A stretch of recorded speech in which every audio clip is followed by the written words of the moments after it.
Ini saya contohkan ya, misalkan di Jawa Timur itu ada 700-an sekolah SMA SMK negeri. Oke. 700. 700. Dan ternyata menurut data dari Dinas Pendidikan ada 3.200-an sekolah swasta. Artinya 1:5. Iya. Nah, kita boleh katakan bahwa hari ini ternyata yang menjadi salah satu tumpuan bagi pendidikan kita di Jawa Timur itu ternyata adalah lembaga pendidikan swasta begitu. Karena daya tampung dari 700 sekolah yang SMA negeri SMK ini nggak tidak cukup gitu. Dengan lulusan SMP-nya. Dengan lulusan SMP-nya ada sekitar 600-an ribu setiap tahun lulusan SMP. Daya tampung kita paling cuma 200-an ribu.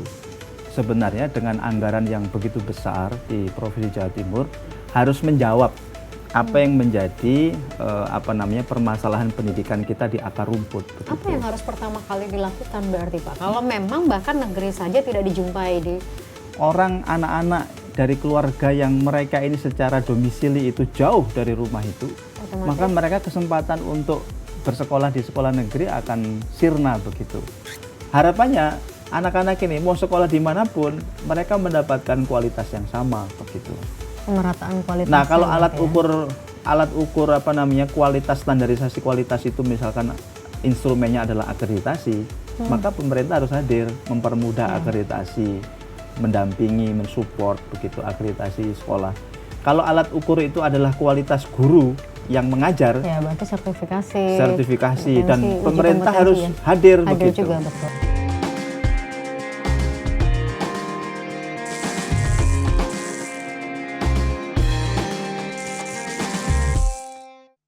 Assalamualaikum warahmatullahi wabarakatuh. Gimana kabarnya dulur-dulur area Jawa Timur? Semuanya semoga semua dalam kondisi sehat walafiat, dan kembali berjumpa bersama saya Agnes dalam Ngode Ngobrol Bareng Dewan Podcast Jatim Channel DPRD Provinsi Jawa Timur. Dan seperti biasa, karena kita ini adalah Ngode Ngobrol Bareng Dewan, jadi saya nggak mungkin sendirian, saya pasti akan ngobrol dengan Dewan. Dan kali ini saya kedatangan anggota Komisi E DPRD Provinsi Jawa Timur. Beliau ini dari fraksi PKS dan dari Dapil Jatim 6 Malang Raya.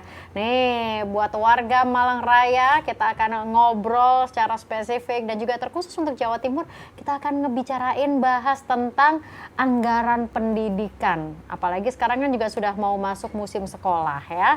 Juli nanti ada tahun ajaran baru. Seperti apa anggaran pendidikan yang kabarnya untuk wilayah Jawa Timur ini bisa mencapai sekitar 32% dari APBD yang ada di Jawa Timur. Nah, apa yang kemudian bisa bermanfaat untuk masyarakat khususnya yang menjadi ranah dari provinsi? Kita langsung saja menyapa ada Bapak Puguh Wiji Pamungkas. Apa kabar Pak Puguh? Alhamdulillah, sehat Mbak Agnes. Sehat. Terima kasih loh sudah meluangkan waktu untuk hadir di Ngode kali ini ya. Terima kasih. Di tengah kesibukannya keliling di Malang Raya sebagai anggota Komisi E, saat ini apa yang menjadi concern utama dari Pak Puguh? Ya, kalau di kegiatan di Komisi E hari-hari ini kita sedang menuntaskan raperda tentang hak-hak disabilitas ya, di Jawa Timur.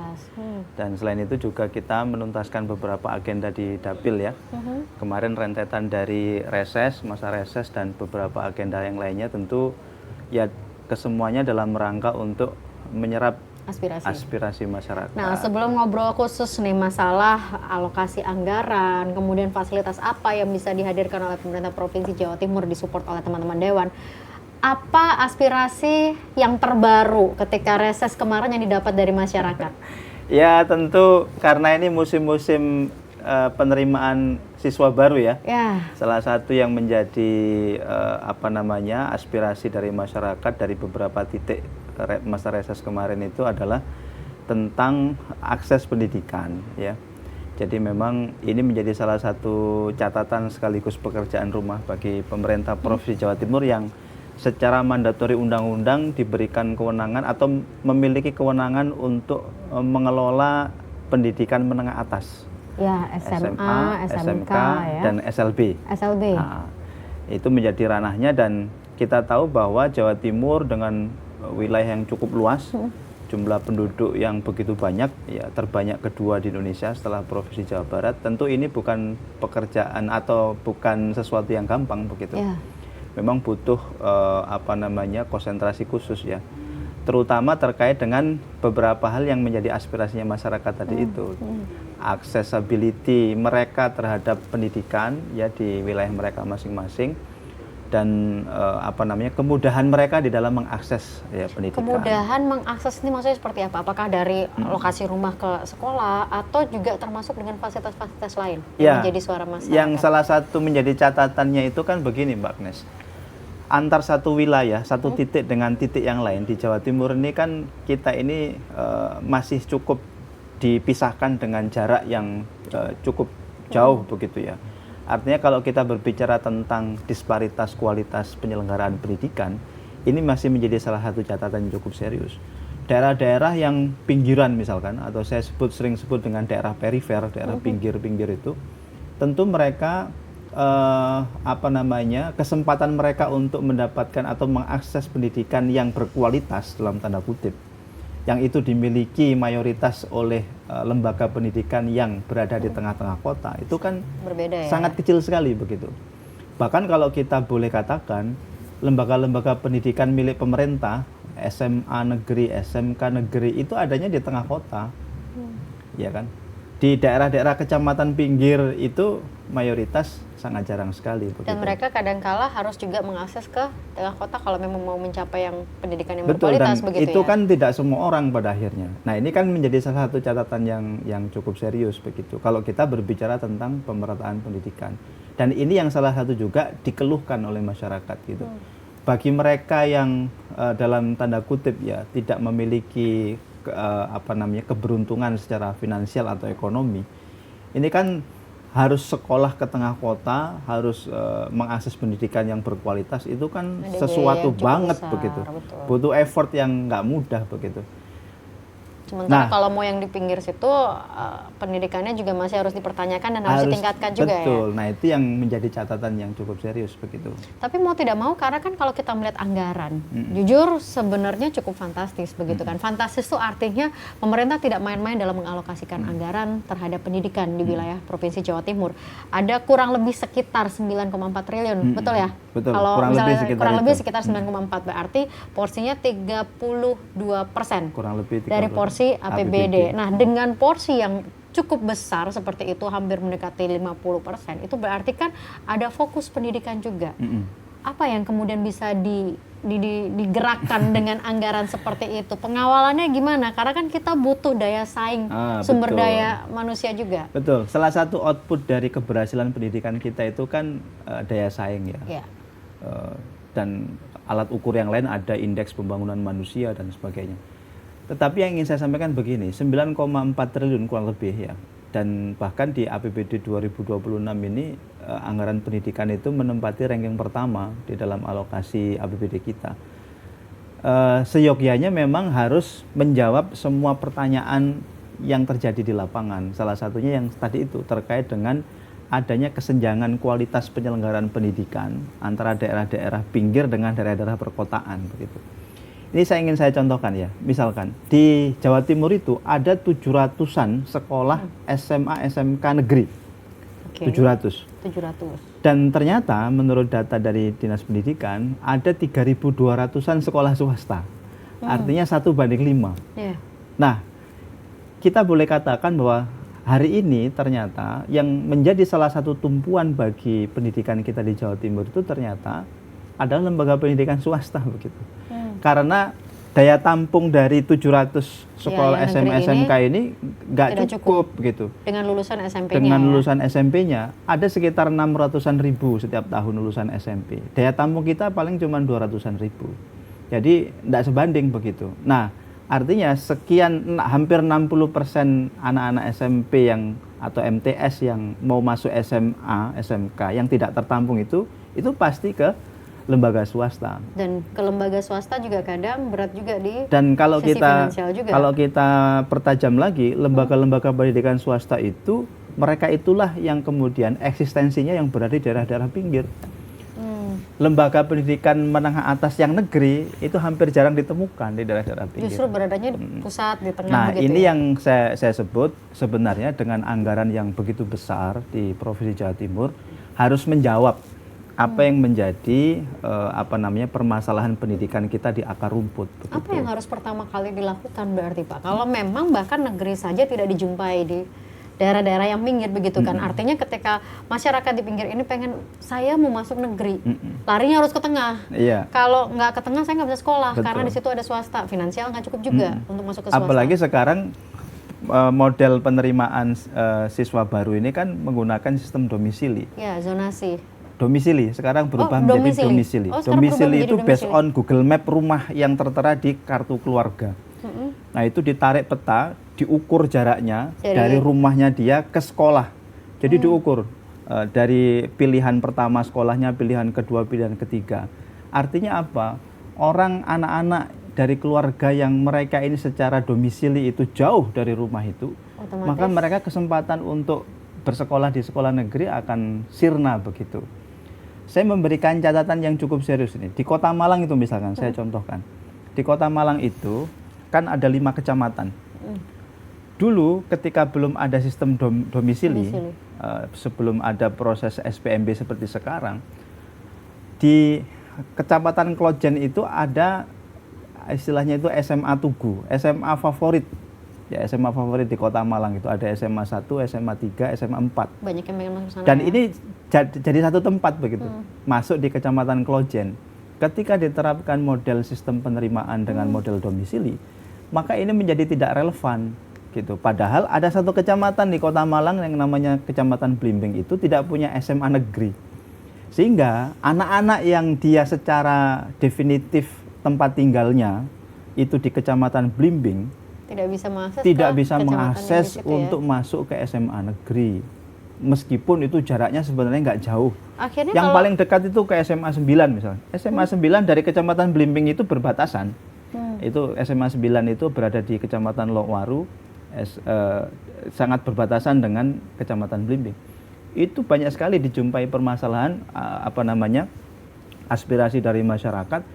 Pak, saya ini rumahnya di Blimbing, sangat dekat dengan SMA 9, tetapi nggak diterima begitu karena domisili ya. Karena domisilinya di Kecamatan Blimbing. Dan di Kecamatan Blimbing tidak ada. Dan di Kecamatan Blimbing tidak ada. Nah, ini kalau kayak begitu berarti banyak yang jadi nggak sekolah dong, karena mereka tidak bisa mendapatkan SMA. Bukan nggak sekolah, mungkin akhirnya dia memilih ke swasta begitu. Mau tidak mau begitu mau kan? Tidak mau. Nah, pertanyaannya, masalahnya di swasta ini tidak cukup mendapatkan intervensi arah kebijakan dari pemerintah gitu. Entah itu dalam bentuk intervensi budgeting ya, penganggaran yang cukup begitu, ataupun dari aspek yang lainnya, misalkan peningkatan kualitas skill guru, misalkan supporting dalam bentuk sarana prasarana dan sebagainya begitu. Memang hari ini ada sejak beberapa tahun yang lalu namanya biaya penyelenggaraan operasional biaya penunjang BPOPP. Ya, biaya penunjang operasional penyelenggaraan pendidikan. Ya, BPOPP. Tetapi itu habis ya. Saya boleh katakan itu habis untuk gaji guru honorer aja, gaji gurunya mereka gitu. Karena kalau nggak salah per siswa itu cuma sekitar berapa? 70.000 atau berapa? Itu BPOPP itu berarti untuk yang di negeri? Untuk di negeri dan swasta. Supporting juga untuk termasuk swasta ya? Swasta begitu. Jadi ini yang menurut saya memang ya tidak elok begitu ketika kita pemerintah Provinsi Jawa Timur misalkan sudah menyampaikan bahwa kita sudah supporting lewat BPOPP, tetapi BPOPP itu kan nggak cukup ya. Artinya kalau kita memang benar-benar concern untuk melahirkan generasi unggul di Jawa Timur itu ya jangan hanya sekedar BPOPP dan jangan hanya sekedar 70.000 per anak, itu memang harus ditingkatkan jumlahnya dan refocusing beberapa arah kebijakan yang memang berfokus kepada pemecahan masalah itu. Ada BPOPP, dulu kalau nggak salah saya tahunya juga ada BOS, Bantuan Operasional Sekolah. Ini bedanya apa? Beda sumber pendanaan. Oh, beda sumber pendanaan. Kalau tapi BOS itu tujuannya sama. Oh, tujuannya sama. Kalau BOS itu bersumber dari APBN, kalau BPOPP dari APBD. Nah, ini berarti ketika ada dana, apakah memang dari yang kurang lebih yang untuk APBD ya, kurang lebih tadi sekitar 9,4 triliun itu berapa persen yang keserap di BPOPP? Itu cuma sedikit sekali. Sedikit sekali BPOPP. Lebih banyak untuk belanja operasional untuk gaji guru, gaji pegawai dan sebagainya begitu. Artinya memang ini yang saya pikir ya perlu perlu diskusi lebih mendalam ya. Berarti anggaran itu belum benar-benar menjawab permasalahan ketika sekolah negeri tidak ada di lokasi-lokasi bisa dikatakan warga. Demikian, menurut saya begitu. Karena faktanya memang begitu. Jadi anak-anak yang mereka secara domisili itu berada di daerah pinggir. Kalau di Kabupaten Malang itu di daerah Paga, daerah Sumawe, di daerah Donomulyo, Kalipare, ya kan. Ketika mereka ingin akses pendidikan negeri begitu, nggak dapat di sana. Nggak dapat. Selama ini berarti mereka larinya pasti ke swasta. Pasti ke swasta. Makanya swasta itu memiliki jasa yang cukup luar biasa di dalam melahirkan generasi anak bangsa. Tapi ketika ada yang terkendala dengan biaya, berarti larinya masuknya beasiswa atau gimana? Beasiswa ini untuk ada juga kan anggaran untuk beasiswa untuk pelajar atau gimana? Jadi di Provinsi Jawa Timur itu, menurut keterangan dari Ibu Gubernur ya dan Bapak Wakil Gubernur itu, sejak tahun kemarin itu menyediakan beasiswa untuk siswa-siswi yang tidak diterima di sekolah negeri yang mereka masuk di sekolah swasta. Tetapi ternyata faktanya meskipun jumlahnya ini fantastis ya, sekitar 72.000 slot beasiswa. Tahun ini infonya 79.000. Tetapi ternyata beasiswa ini sumber alokasi anggarannya bukan dari APBD. Jadi ternyata sekolah-sekolah ini yang penerima BPUPP ini kemudian dimintai istilahnya itu kesediaan untuk memberikan slot beasiswa sesuai kemampuan mereka. Nah, itu dikumpulin jadi satu. Sehingga terkumpul 72.000 79.000 slot itu. Berarti untuk beasiswa supportnya dari sekolah masing-masing. Dari sekolah masing-masing sesuai kemampuan sekolahnya masing-masing begitu. Nah, ini yang juga saya pikir ini seperti sesuatu yang kurang begitu supporting terhadap dunia pendidikan di Jawa Timur begitu. Idealnya memang harusnya ya paling tidak itu biaya pendaftaran pertama atau kemudian kalau di swasta kan memang ada SPP ya karena mereka kan swakelola ya. Betul. Mereka kan fiskalnya dari mereka sendiri begitu. Anggarannya dari mereka sendiri. Paling tidak untuk biaya masuk pertama atau bagaimana itu idealnya memang mendapatkan support dari APBD. Di beberapa daerah sudah melakukan hal itu. Di Provinsi Bali, di Jawa Tengah. Oh, berarti kalau di kita masih disupport sama sekolahan kalau di beberapa provinsi itu sudah disupport oleh APBD. Jadi mereka yang memang serius mau sekolah, yang tidak keterima di sekolah negeri, mau sekolah di swasta, maka bukti pendaftaran itu bisa diklaimkan untuk kemudian mendapatkan beasiswa. Padahal APBD kita cukup besar loh Pak. Nah, artinya apa yang kemudian sampai kita membutuhkan support dari sekolah? Berarti lari APBD ini kemana nih? Kalau tadi dibilang untuk belanja operasional begitu ya.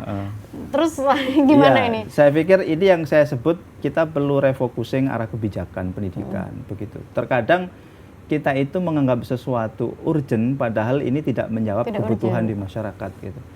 Jadi kita harus based on-nya itu ya kalau alat ukurnya itu adalah indeks pembangunan manusia, lama sekolah, lama harapan sekolah, kemudian daya saing, ya kan?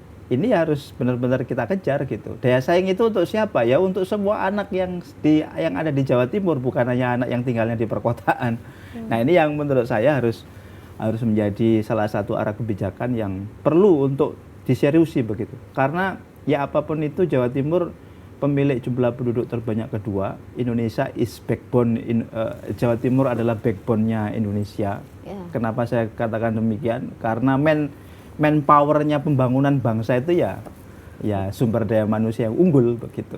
Kalau Jawa Timur ya. Dan salah satunya Jawa Timur. Dengan kondisi masyarakat susah mengakses juga ke sekolah gitu ya. Jadi agak-agak sedikit ironis dan agak-agak sedikit gimana gitu. Tapi ada di antara pengalokasian dana itu ada untuk sekolah rakyat ya.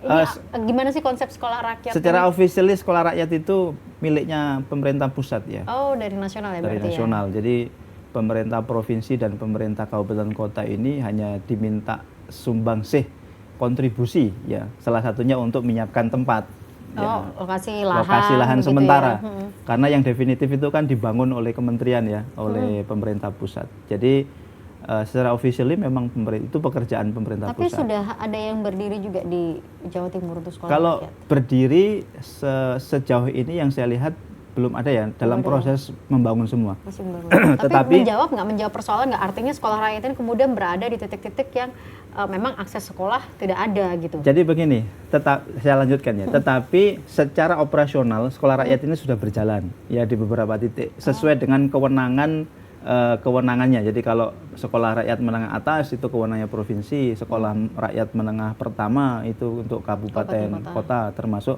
sekolah rakyat dasar begitu. Nah, pertanyaannya apakah itu menjawab terkait dengan akses pendidikan tadi itu? Secara mandatori sekolah rakyat ini kan didedikasikan untuk mereka yang berasal dari keluarga prasejahtera, gitu. Nah, banyak di masyarakat kita ini yang dia ini secara status itu bukan prasejahtera, tetapi juga bukan orang kaya begitu. Nah, mereka ini yang memang agak susah gitu. Kalau sekolah rakyat secara mandatori memang sudah ditentukan mereka yang bisa masuk ke sekolah rakyat itu desil 1 sampai desil 3, ya, kemudian prasejahtera dan segala macam. Berarti termasuk operasionalnya sekolah rakyat itu nanti juga masuk di wilayah provinsi juga untuk yang menengah atas itu masuk di wilayah provinsi untuk operasionalnya? Untuk operasionalnya semuanya dari pemerintah pusat. Oh, jadi kita hanya benar-benar ketempatan di tempat begitu. Betul, ya, lahan gitu menyediakan tempat sementara untuk penyelenggaraan itu dan mencarikan siswanya. Itu karena kan data dari dinas sosial masing-masing ya, dari Kemensos, dari dinas sosial wilayah masing-masing. Berarti begitu. Pantauan untuk anggaran sebesar 9,4 triliun kurang lebih itu pantauannya bagaimana, Pak? Ya itu kan kita secara rutin ya melakukan rapat bersama Dinas Pendidikan Provinsi Jawa Timur. Mereka menyampaikan progres terhadap penggunaan anggaran dan program-program yang sudah disepakati di APBD berjalan ini. Nah, memang ya beberapa hal itu berjalan dengan baik ya. Jadi misalkan kayak sistem penerimaan murid baru ini Dinas Pendidikan Provinsi Jawa Timur cukup bagus ya, mengkonsep proses SPMB sehingga semakin hari semakin baik ya dibandingkan dengan tahun lalu. Sekarang sudah semakin transparan, semakin akuntabel. Tetapi permasalahan tadi itu memang ini menjadi permasalahan yang dari tahun ke tahun belum terpecahkan. Belum begitu. Ada solusinya. Solusi tapi yang kalau konkret begitu. Nah, kira-kira mungkin dari teman-teman Komisi E begitu ya, dan juga Bapak juga sebagai yang menampung aspirasi atas permasalahan itu. Kira-kira apa sih kalau misalnya kita mencoba mengurai solusi itu, apa kira-kira? Apa memang solusinya ya udah kita bangun sekolah gitu maksudnya? Iya. Jadi kalau menurut saya ada beberapa poin ya, Mbak ya. Yang pertama memang kita perlu canvassing ya. Kira-kira dengan situasi demografi yang hari ini itu apakah masih relevan dengan institusi sekolah yang kita miliki begitu.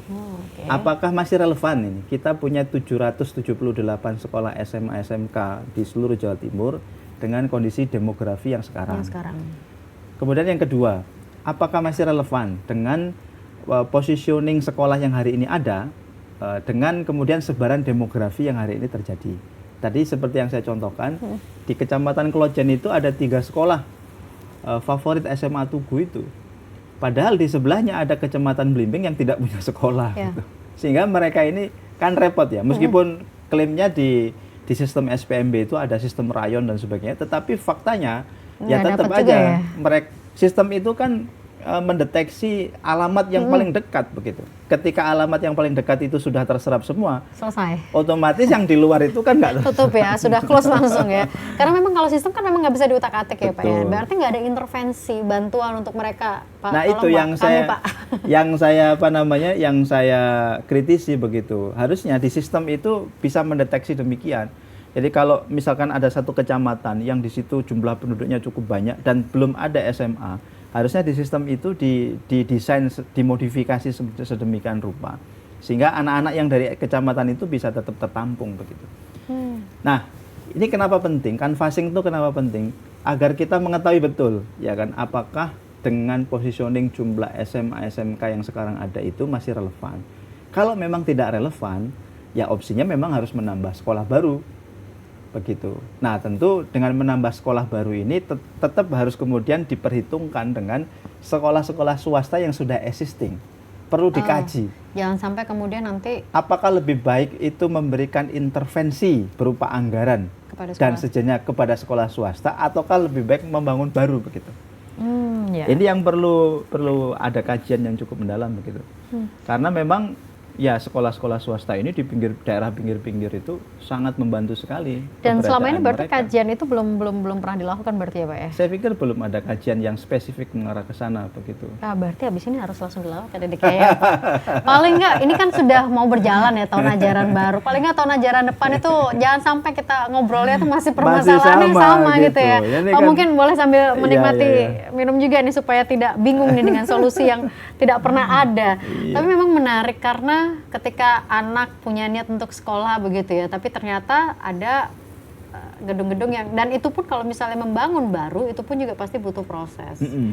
Butuh proses, sementara yang di sini harus segera sekolah begitu kan. Kalau sejauh ini intervensinya membantunya bagaimana? Kalau mungkin dengan SPMB yang ada sekarang Pak, ini kan sudah mulai masuk penerimaan. Anggaran 9,4 triliun itu kan sebagian juga untuk revitalisasi ya.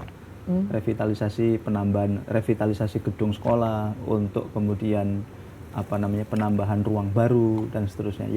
Yang jalurnya itu macam-macam. Ada yang memang lewat lewat dinas pendidikan, ada juga yang memang lewat jalur aspirasi, lewat teman-teman anggota dewan. Dan saya pikir teman-teman di DPRD Jatim ini juga hampir mayoritas supporting kepada dunia pendidikan itu luar biasa. Karena kita ini yang berasal dari daerah-daerah ya, tentu paham betul dan tahu betul bahwa di daerah-daerah itu sangat banyak sekali lembaga pendidikan swasta yang mereka ini butuh intervensi ya, dalam bentuk peningkatan infrastruktur ya, kemudian meningkatkan fasilitas penyelenggaraan pendidikan, termasuk juga kemudian meningkatkan kapasitas gurunya. Nah ini yang beberapa yang juga menjadi concern menurut saya di 9,4 triliun itu. Meskipun memang menurut saya harus ada tadi itu bahasanya refocusing arah kebijakan supaya menjawab ya terhadap beberapa permasalahan yang ada di lapangan. Sehingga orang itu tidak lagi berpikiran begini Mbak Agnes. Oh, kalau nggak diterima di sekolah negeri itu seperti kayak begitu. Anak ini buangan begitu. Itu kan masih ada asumsi mindset seperti itu. Harapannya anak-anak ini mau sekolah dimanapun mereka mendapatkan kualitas yang sama begitu. Pemerataan kualitas. Nah kalau alat ukur kualitas, standarisasi kualitas itu misalkan instrumennya adalah akreditasi. Maka pemerintah harus hadir, mempermudah akreditasi, mendampingi, mensupport begitu akreditasi sekolah. Kalau alat ukur itu adalah kualitas guru yang mengajar, ya berarti sertifikasi dan pemerintah harus hadir begitu, juga, betul. Memberikan kemudahan terhadap guru-guru swasta untuk mendapatkan certified begitu dalam pengajaran. Kalau alat ukur pendidikan berkualitas itu misalkan adalah sarana prasarana penyelenggaraan pendidikan yang mumpuni. Nah, berarti harus sama semua nih pembangunan. Betul, misalkan harus ada smart TV, harus ada laboratorium yang memadai, ya berarti fokus di situ. Dan biasanya kalau untuk urusan seperti itu antara swasta sama negeri cukup jauh. Itu yang saya katakan, Mbak. Kenapa saya bilang harus di canvassing? Maksud saya begini, di daerah-daerah atau wilayah itu kan bisa dilihat. Oh, daerah kecamatan ABCD di Kabupaten A misalkan. Oh ini ternyata jarak antara sekolah negeri yang terdekat dengan sebaran jumlah penduduk di wilayah itu ternyata memang tidak memadai begitu. Oh tetapi di situ ada sekolah swasta yang cukup concern begitu, cukup istiqomah selama sekian tahun di dalam menyelenggarakan pendidikan. Ya udah berarti itu saja. Masuknya di situ ya. Di situ kemudian dikasih intervensi. Tapi jujur data-data seperti itu ada atau belum? Ya harusnya punya dong. Harusnya punya ya Pak ya. Karena kan kalau nggak ada data kita nggak bisa gerak juga ya sebenarnya. Ya harusnya punya, dinas pendidikan harusnya punya. Kalau misalnya ada swasta yang memang ya seperti yang tadi Bapak bilang, mereka punya jasa yang cukup besar begitu ya. Tetapi kemudian mereka butuh bantuan. Apakah mereka bisa melaporkan atau selama ini begitu? Selama ini memang salah satu yang menjadi aspirasi masyarakat ya, terutama masyarakat dari kalangan penyelenggara pendidikan swasta, yaitu terkait dengan aspirasi mereka untuk pembangunan infrastruktur sekolah, dalam hal ini gedung, ya kemudian penambahan ruang baru dan seterusnya. Dan sampai detik ini teman-teman anggota dewan nih, teman-teman kita di DPRD Jatim ini salah satu yang paling sering difasilitasi ya hal yang seperti itu. Dijembatani maksudnya. Menjembatani antara apa yang menjadi aspirasi masyarakat dalam hal ini penyelenggara pendidikan swasta dengan teman-teman di Dinas Pendidikan Provinsi Jawa Timur. Tapi SPP sebenarnya kan cukup tinggi Pak untuk swasta sekarang Pak. Ya lumayan, itu kan tergantung kemampuan fiskal mereka gitu. Kalau mereka lembaga swasta yang punya kemampuan untuk memproduksi revenue, ya misalkan yayasannya ini pinter untuk mencari sumber-sumber revenue, saya pikir mereka tidak akan menarik biaya yang mahal begitu. Tetapi tidak dipungkir ya, memang namanya swasta ya, biasanya inline dengan kualitas yang mereka sajikan begitu. Oke, berarti untuk yang tahun ajaran baru ini problemnya masih sama begitu ya, dan itu masih. Saya pikir sama, karena. Tapi solusi terdekatnya gimana? Aspirasi-aspirasi ya larinya ke swasta berarti ya. Aspirasi-aspirasi yang masuk ke telinga saya, yang paling tidak juga hampir sebagian besar teman-teman juga nggak sama. Bisa masuk negeri. Nggak bisa masuk negeri. Itu nggak bisa diintervensi ya Pak ya, sistem begitu. itu ya.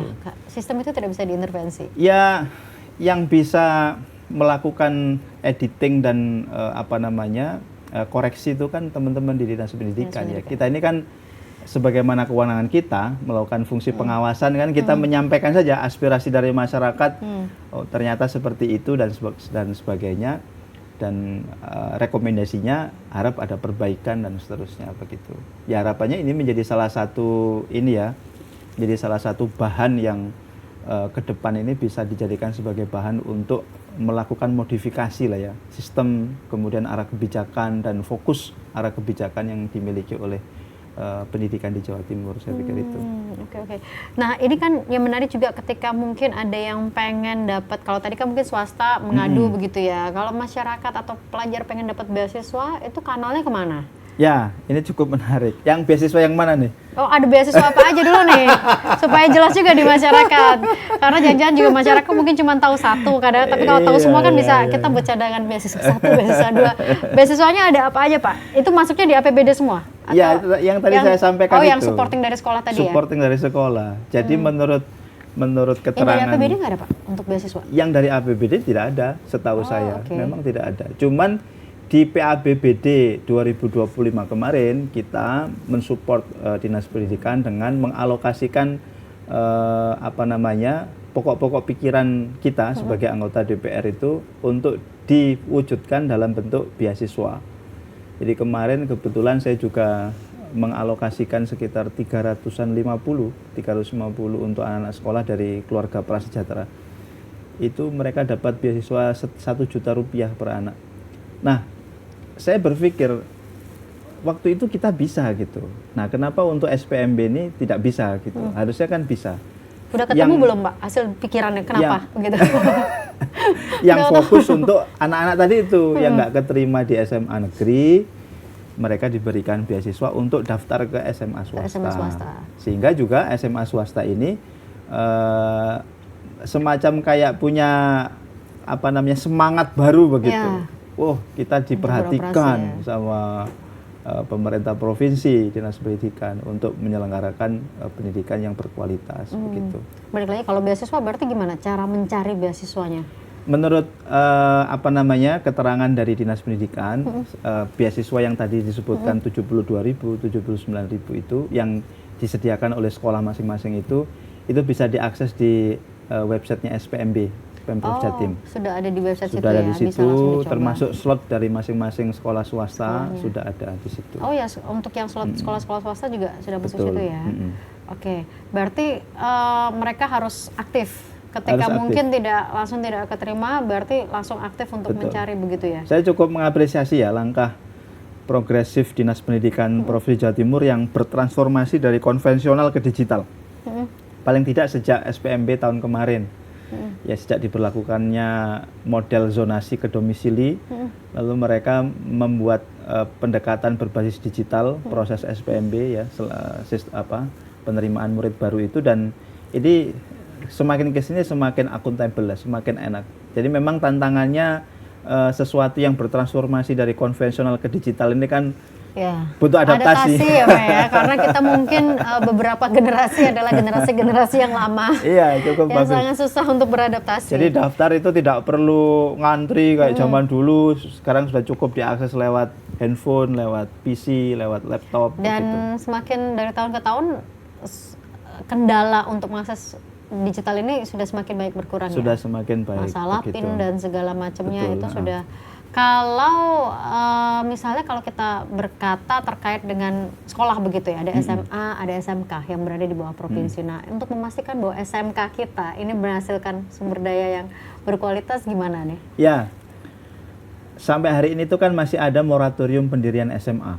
Salah satu asal pikirannya itu kan karena ingin membalanskan antara lulusan SMA dan SMK. Karena menurut data itu ternyata tingkat pengangguran terbuka yang paling banyak di Jawa Timur itu dari lulusan SMA, pendidikan menengah atas. Makanya semangatnya itu adalah memperbanyak pendidikan berbasis vokasi. Jadi yang lulusan SMA pun itu boleh dikatakan hampir setara dengan kemampuan-kemampuan yang dimiliki oleh SMK. Ya, makanya yang diperbanyak itu sekarang adalah SMK-nya. Jadi didorong untuk masuk ke SMK supaya mereka ini lulus sudah punya keahlian. Ya. Salah satunya adalah untuk memenuhi kebutuhan industri yang kalau kita tahu di Jawa Timur juga menjadi salah satu provinsi dengan jumlah industri cukup banyak begitu. Dan termasuk juga menjawab tingkat pengangguran terbuka yang masih cukup tinggi begitu di Jawa Timur. Makanya SMK ini memang difokuskan untuk ke sana begitu, untuk menghasilkan para tenaga kerja yang memiliki skill yang mumpuni sesuai dengan kebutuhan dunia industri begitu. Segala fasilitas ada yang di-upgrade mungkin dari SMK yang ada untuk. Ya, saya pikir SMK yang ada itu sudah sesuai dengan jurusannya masing-masing ya. Sudah ya. Kalau saya lihat di beberapa SMK yang pernah kita datangi itu, ya mereka sudah cukup progresif ya, menjalin hubungan dengan dunia industri. Jadi anak-anak yang sudah masuk di kelas 2 itu sudah dibekali dengan berbagai macam keahlian, ya termasuk magang dan segala macam gitu. Jadi memang sudah sesuai dengan keahlian yang disediakan di SMK tersebut. Meskipun memang menurut saya butuh link and match ya, antara kebutuhan dunia industri dengan skill yang mereka punya begitu. Jadi biar bisa connect gitu ya. Betul. Dan mereka tidak bingung lagi kalau sudah lulus saya mau kemana ini. Ini kan begini Mbak, industri itu kan bisa dipetakan, di canvassing ya. Oh, daerah industri yang skillnya butuh ini untuk bagian industri, bagian pergudangan, bagian apalagi pengadaan, bagian pertanian, manufaktur dan segala macam itu kan bisa dipetakan. Jumlahnya juga bisa dipetakan. Kemampuan serap mereka industri ini. Nah, sekolah-sekolah yang kemudian mau diarahkan ke industri-industri ini itu juga sebenarnya bisa dipetakan. Makanya saya di beberapa kesempatan yang lalu itu pas rapat bersama itu saya sampaikan ke Dinas Tenaga Kerja dan Transmigrasi. Idealnya Dinas Tenaga Kerja ini menjalin hubungan partnership yang intens dengan Dinas Pendidikan. Jadi ada data yang nyambung. Nyambung. Antara apa yang sedang diajarkan di kelas untuk anak-anak SMK ini dengan apa yang dibutuhkan oleh dunia industri begitu. Sehingga mereka ini kelas 3 mau ijazahan itu, mau lulus itu, mereka udah mengerti. Ya. Mau diterima di mana, mau bekerja di mana, ngelamar di mana. Ibarat kayak anak lagi sekolah habis dari kelas 1 lanjut kelas 2, 2 kelas 3 begitu ya. Jadi begitu mereka lulus mereka udah tahu mereka mau kemana. Udah tahu mau kemana. Dan industri juga sudah tidak gampang lagi untuk menerima mereka. Karena mereka sudah tahu juga kualitasnya. Karena mereka sudah mendapatkan jaminan bahwa yang diterima ini, SDM yang diterima ini sudah sesuai dengan kebutuhan industri mereka. Yang terjadi hari ini kan kenapa tingkat pengangguran itu masih tinggi? Karena rata-rata anak-anak ketika lulus ini nggak ngerti. Saya mau kemana ya? Ketika mereka ikut-ikutan ngelamar kerja, ketika dites, ya nggak sesuai. Nggak sesuai. Dorongan untuk ini Pak, merger untuk kedua dinasnya Pak, maksudnya ngobrol bareng gitu. Iya, harusnya demikian ya. Masa harus panggil juga ngode ke sini? Jadi antara Dewan, Dinas Tenaga Kerja, Dinas Pendidikan ngobrol semua di sini. Iya. Gimana Pak? Harusnya memang ada synchronize gitu antara dua institusi ini begitu. Tapi anggaran kita yang kurang lebih sekitar 9 sekian triliun itu kalau untuk yang wilayah SMK juga penyerapannya besarnya di operasional Pak. Atau mungkin ada intervensi apa? Itu kan all ya, 9, sekian triliun itu ya, kan untuk SMA SMK. Cuman apa yang kalau di SMK focusing anggarannya kemana? Focusing anggarannya ya di situ, paling banyak memang di belanja operasional. Di belanja operasional ya. Di kita ini makanya sekarang itu kan pemerintah pusat lewat Kemendagri itu kan mewanti-wanti betul ya. Daerah itu untuk ngerem pengeluaran di belanja pegawai itu. Karena memang hampir bisa dikatakan banyak sekali daerah-daerah ini yang overhead begitu. Belanja pegawainya overhead kebanyakan. Ya melebihi 30% gitu. Nah, ini kan tidak boleh. Nah, ini yang saya pikir juga menjadi tantangan di Provinsi Jawa Timur. Jadi terkadang tidak diperhitungkan antara rekrutmen dengan optimalisasi SDM begitu. Termasuk ya di guru ini ya beberapa waktu yang lalu kan ya masalah guru ini sangat kompleks ya. Sangat kompleks lah ya. Jadi beberapa kali kita juga menerima audiensi dari teman-teman guru yang menyampaikan juga bahwa mereka yang sudah sekian lama mengabdi tidak masuk di P3K, yang sudah K3, yang sudah P3K paruh waktu tidak direkrut dan segala macam. Ini banyak sekali begitu. Termasuk guru-guru swasta juga yang gajinya juga. Betul. Ini ada intervensi juga pastinya ya. Harusnya demikian begitu. Harusnya demikian. Nah, ini yang menurut saya perlu untuk kemudian menjadi arah kebijakan, fokus arah kebijakan bagi pemerintah Provinsi Jawa Timur. Ini PR-nya jujur Pak, banyak banget Pak. Kita boleh dibilang belum ada 1 jam, tapi PR-nya kayaknya banyak dan saya tidak tahu ini mau mengurainya dari mana. Apakah ada deadline nggak Pak? Untuk maksudnya mungkin ya ini kita sudah penerimaan murid baru begitu ya, sementara juga peningkatan kualitas guru dibarengi dengan fasilitas sarana prasarana. Tahun ini apa yang mungkin menjadi fokus utama untuk mengurai persoalan pendidikan supaya nanti ini kan untuk menuju ke penerimaan murid berikutnya dan juga untuk lulusan-lulusan yang ada di tahun ini. Ya saya pikir karena ini sudah waktu berjalan ya, ini kan sudah penerimaan siswa baru di sekolah negeri sudah berjalan, seleksi untuk yang sistem domisili juga sudah berjalan, tinggal yang afirmasi sama prestasi. Jadi memang yang paling bisa kita lakukan hari ini ya bagaimana dengan yang sudah ada ini benar-benar dioptimalkan begitu. Jangan sampai justru malah yang sudah ada ini tidak kita optimalkan. Lalu yang kedua, memang benar-benar harus dikaji betul terkait dengan intervensi terhadap lembaga pendidikan swasta. Karena apapun mereka ini yang menampung 60% dari lulusan SMP, MTS sederajat di Jawa Timur. Dan itu kalau nggak ada jadi duduk bareng kayaknya jalan sendiri-sendiri ya. Swasta jalan sendiri, negeri jalan sendiri. Betul. Jadi ya memang ada beberapa lembaga swasta itu yang mereka punya kekuatan fiskal yang cukup bagus ya. Secara mandiri ya. Mandiri. Mereka bisa bangun gedung yang bagus, fasilitasnya bagus, bahkan mungkin kurikulumnya bisa double kurikulum dengan luar negeri. Memang ada seperti itu. Tetapi ada juga sebagian besar mayoritas lembaga pendidikan swasta yang ada di daerah-daerah itu tidak seperti itu. Butuh intervensi dari pemerintah. Dalam bentuk apa? Bukan hanya BPOPP, tetapi tadi itu. Nah, ini yang penting nih. Bukannya BPOPP, tetapi yang lain yang terkait dengan sarana prasarana, meningkatkan kualitas guru.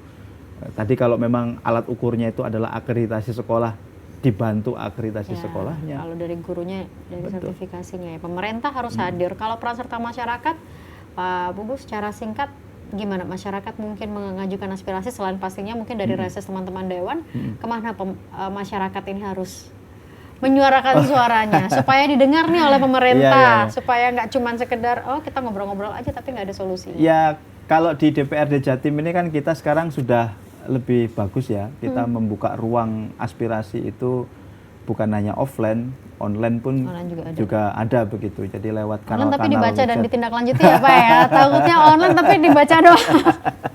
Udah kayak pesan WhatsApp di read doang Pak. Kalau saya secara pribadi, saya punya kanal di website saya pugupamungkas.com itu. Di situ ada kolom aspirasi. Itu juga saya sediakan memang untuk masyarakat yang 24 jam menyampaikan aspirasi. Yang sifatnya emergensi biasanya kita segera tindak lanjuti ya. Kalau terkait dengan pelaksanaan program ya saya pikir memang ya sebagaimana fungsi kita, tugas kita, fungsi pengawasan, ya kita terus berkoordinasi dengan Dinas Pendidikan Provinsi Jawa Timur untuk benar-benar memastikan setiap rupiah yang sudah kita sahkan, yang sudah kita sepakati di APBD 2026 ini benar-benar tepat sasaran sesuai dengan tujuan kita bersama untuk menghasilkan sumber daya manusia unggul ya di Jawa Timur. Itu tagline-nya, visi misinya pemerintahan yang sekarang loh, melahirkan sumber daya manusia unggul. Mudah-mudahan bukan hanya berakhir di sekedar sebuah tagline begitu ya, karena kalau tagline itu ibarat pantun yang bisa kita sebutkan berkali-kali, tapi kita butuh bukti nyata masyarakat. Dan kami titip Pak Pugu tadi, puguhpamungkas.com. Ya. Ya, monggo bisa langsung berkunjung ke situsnya. Silakan untuk menyampaikan aspirasinya. Insya Allah juga akan ditindaklanjuti, disuarakan oleh Pak Pugu bersama dengan teman-teman anggota Komisi E lainnya. Kami titip Pak urusan pendidikan dan mungkin juga urusan-urusan sesuai tupoksi Komisi E.